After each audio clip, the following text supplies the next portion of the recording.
melaksanakan takwa. Untuk melaksanakan takwa didhawuhna oleh Kanjeng Nabi,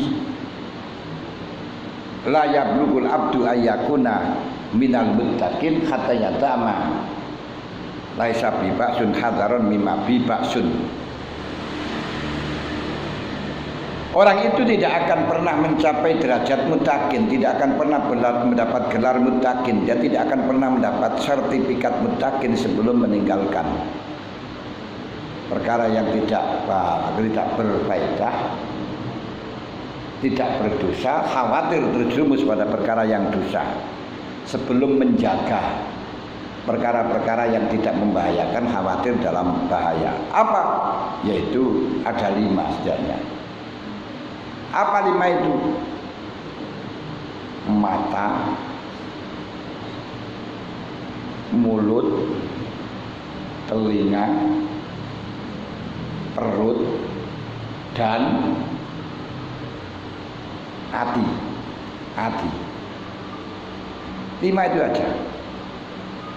Jadi ketika kita mampu mengendalikan 5 anggota ini, akan mendapat gelar muttaqin. Tidak mampu mengendalikan 5 ini, maka akan ambiar dari wong sakniki ya. Asane saiki ambiar.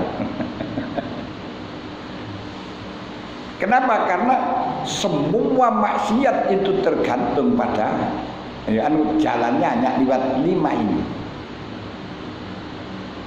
Lah tangan kaki itu terserah yang nyetir ini. Lah untuk mata, telinga sudah dibahas kemarin. Kemudian kita tinggal meneruskan berbicara soal mulut. Mulut disuruh menjaga dari 8 hal.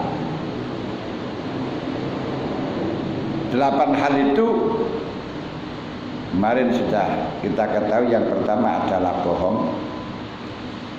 Yang kedua adalah mengingkari janji palsu.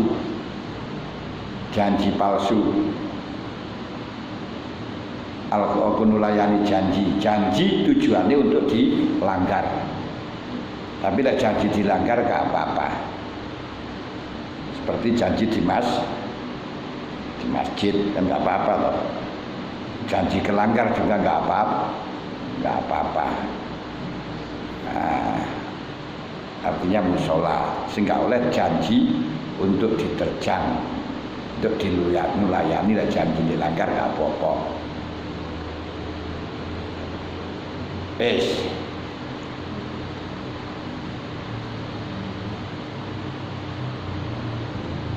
Sholat dilanggar juga nggak apa-apa, karena memang langgar tempatnya sholat. Lalu kalau ningali tulisan Berdharma, kalau bingung, dilarang berbicara waktu berkhutbah. Mulai khutbah gak oleh ngomong itu. Iya. Ya kok dilarang berbicara kan waktu berkhutbah itu, terus khutbah ya apa yang kudu meneng ae.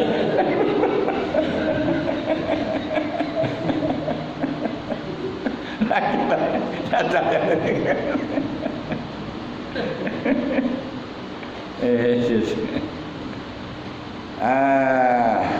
Lah, apa sing diarani ngrasani?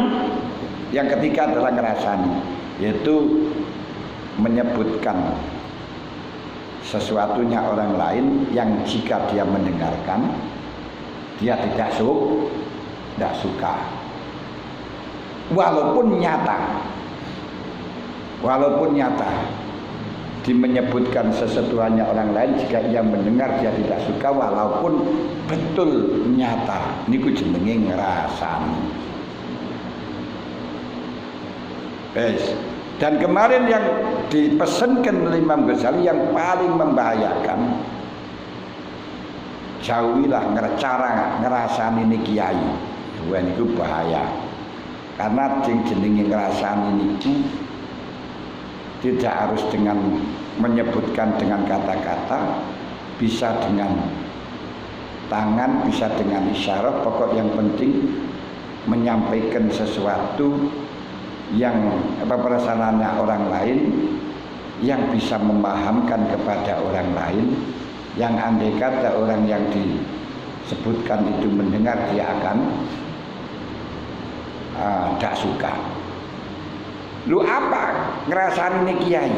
Wah niki ngerasani ini kiai, ngerasani ini orang ahli maca Quran, itu sangat membahayakan.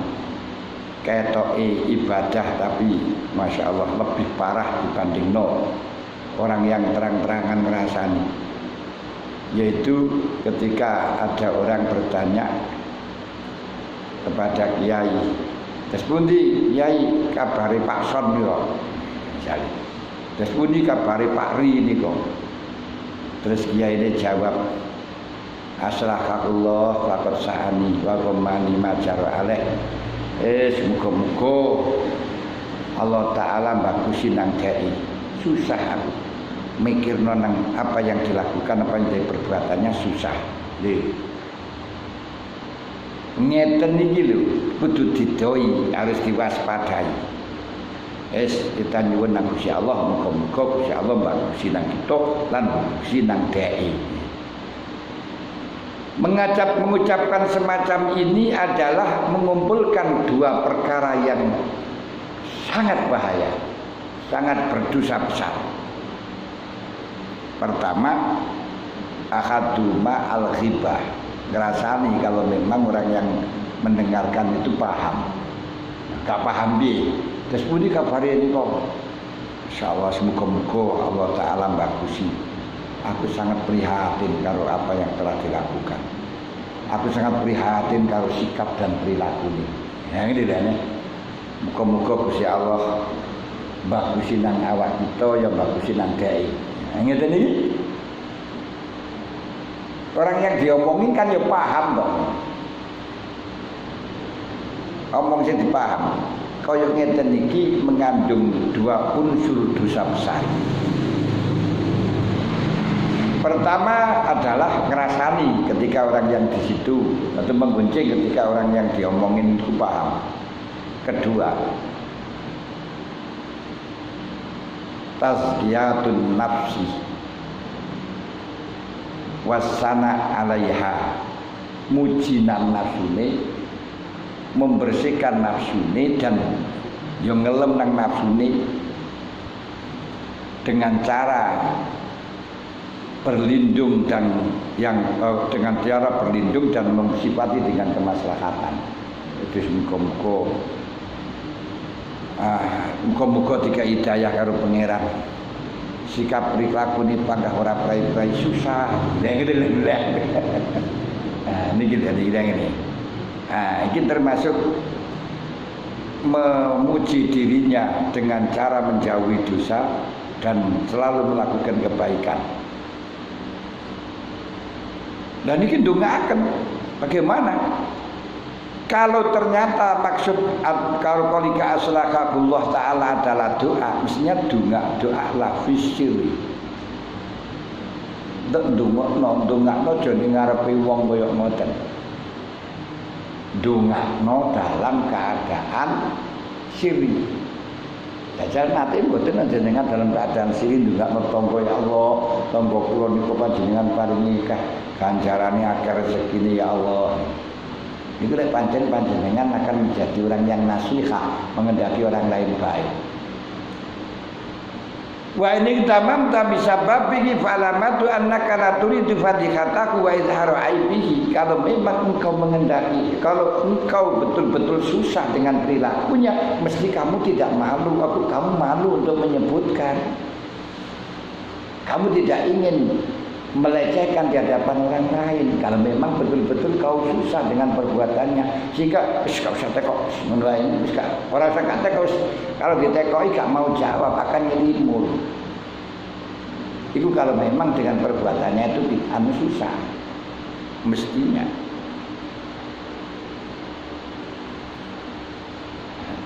Lah, dengan adanya engkau menampakkan susah dengan cacatnya, Ini berarti memperlihatkan cacatnya kepada orang lain. Loh ini gini. Tadi sampai ngomong ke, tadi memperlihatkan cacatnya dia ini.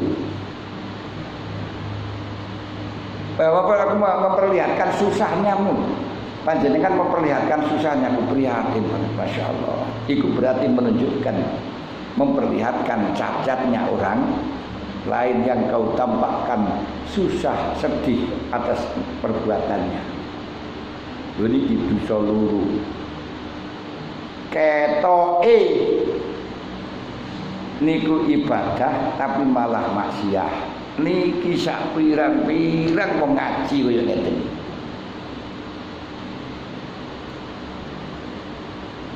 Dibungkus dengan majelis taklim, dianggap bahwa datang itu mendapat pahala karena dalam pengajian, karena majelis taklim. Tidak tahunya yang dibicarakan soal orang lain, menghujat orang lain.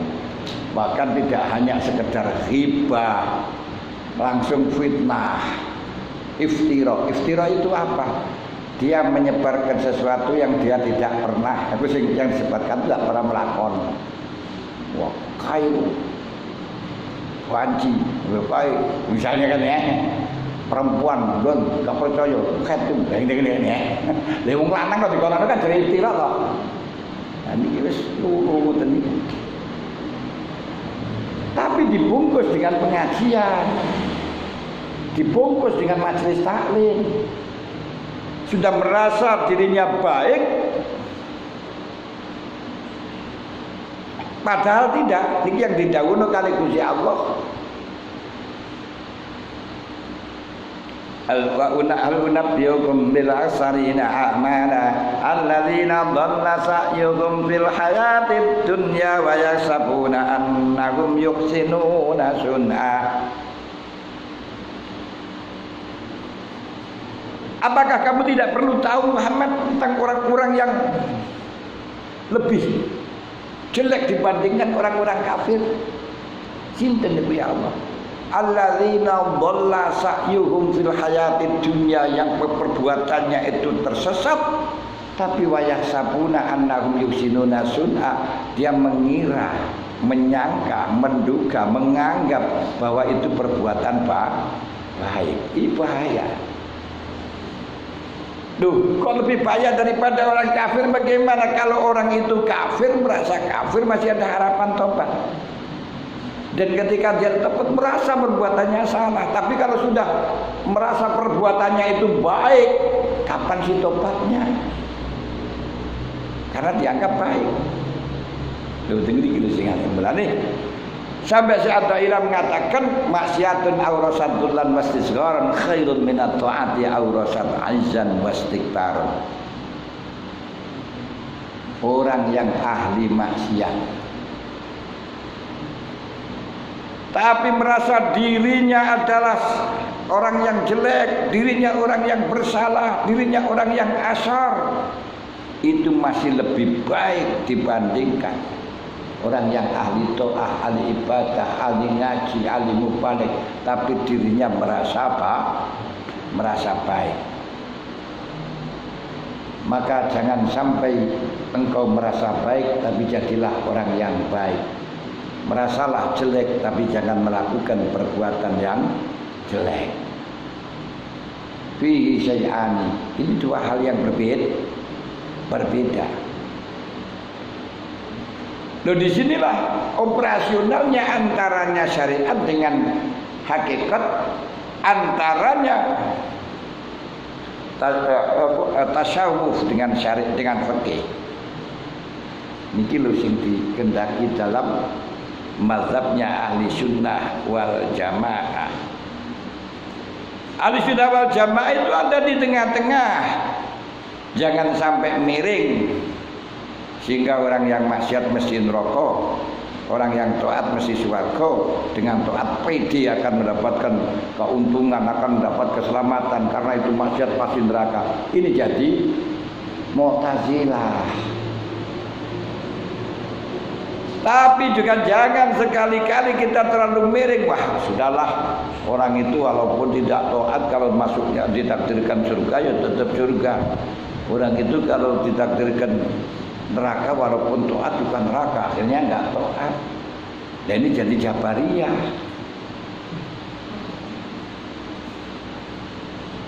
Nanti jangan sampai kita terlalu miring, semuanya kita kembalikan catatan pada zaman azali, tapi jangan terlalu miring kiri bahwa semua perbuatanmu akan berpengaruh, gak boleh. Makanya kita katakan musibah ini gara-gara kamu, gak boleh. Walaupun toh ada dalil bahwa ketika ada musibah, ketika ada kemaksiatan atau musibah karena dosamu, ketika kamu kena musibah itu karena dosamu. Tapi kalau ada musibah alam yang semacam ini bukan karena dosa, udah musibah dosamu, wong kenyataane sing kena wong liya. Lho dene iki.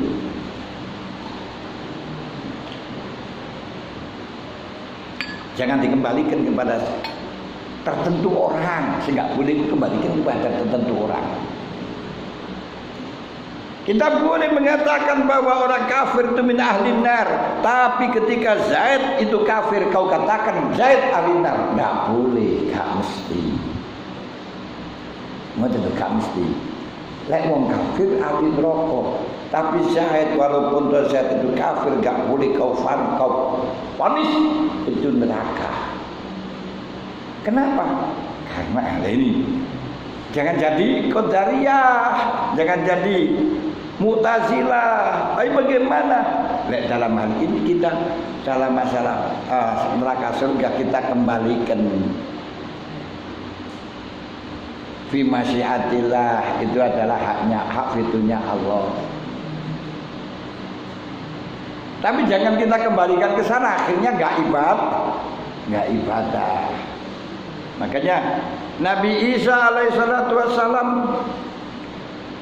duduk di bawah pohon bersama orang salih. Dumadaan tiba-tiba bersamaan dengan duduknya Nabi Musa bersama orang salih, itu agak jauh ada orang mursal lagi berdoa. Tapi mursal Jawa bukan mursal Arab. Nek mursal Arab niku utusan. Nek mursal Jawa niku orang yang lepas landas perbuatannya non kontrol. Dia tidak mau mendekat kepada Nabi Isa, tidak mau dekat dengan orang soleh karena merasa dirinya asor, merasa dirinya jelek, gak berani.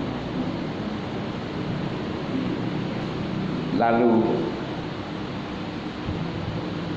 umatnya orang soleh yang bersama Nabi Isa itu berdoa, ya Allah, jangan kau kumpulkan aku sama dia ya Allah.